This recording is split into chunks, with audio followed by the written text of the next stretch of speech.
Hello. The chapter out of these three that stood out to me the most was a chapter about language. And the reason why this one stood out to me particularly was because I do have multiple ELL students in my classroom, and I'm trying to find ways to teach them physical science and that terminology on top of what they're already learning in English just on a day-to-day basis.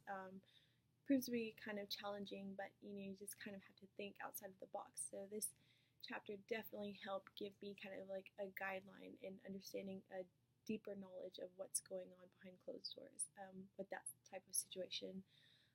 This chapter talked about language being a system of vocal sounds or nonverbal systems where people communicate with each other, which I thought was really cool because I never took into consideration the nonverbal communication that happens. And in the book, it talked about, something as simple as putting a finger over your lips, to tell your class to be quiet. And now that I think about it, my face is very expressive, so I don't even have to say something most of the time, and my students know, when they need to calm down just by a simple look. So nonverbal communication in this chapter was very interesting to read about and learn more about.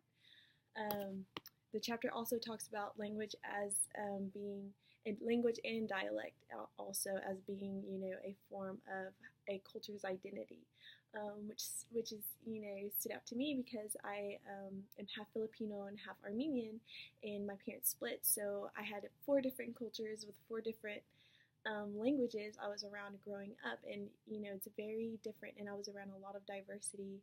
And I think that being around so many different cultures made my eyes open to how kind of spectacular people are for their differences, and how beautiful people's unique qualities are. So another thing this chapter talked about was the advantages of bilingual or multilingual languages or language speakers are overlooked because of the belief that a particular ethnicity or culture is superior to theirs. And I kind of want, to get rid of that stigma. I want students to feel comfortable with their culture and with their backgrounds and with who they are and with, what languages that they speak, and, to just kind of have ownership over that identity that makes them who they are. I think that's very important.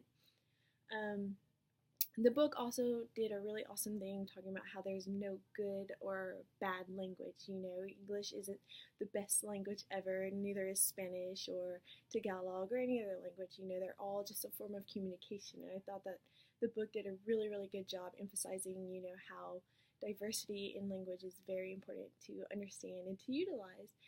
And another thing that I talked about with the ELL students is creating kind of a bilingual education system. That way that we can kind of teach them how to utilize the languages that they know and to build on that, as well as building on English. That way that they can utilize 2 different languages, or maybe even more, on top of that. That's not a hindrance to them.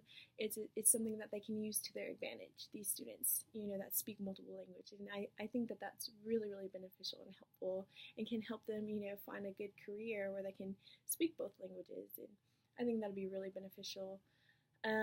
So the book, the chapter also talked about, the ELL versus English only controversy, and I don't know, that was my first time kind of learning about that, about the belief that all ELL students should be transitioned completely out of the bilingual education and into mainstream English within 1 to 2 years. And, I think, once again, that takes away from their cultural identity, and it kind of makes them feel like, oh, this part of me must be inferior compared to, this other culture. And I don't think we should ever make our students feel inferior for something that makes them who they are. We should just try to grow them and, help them be better and better prepared for the world. But yeah, I thought this chapter was very helpful. Thank you.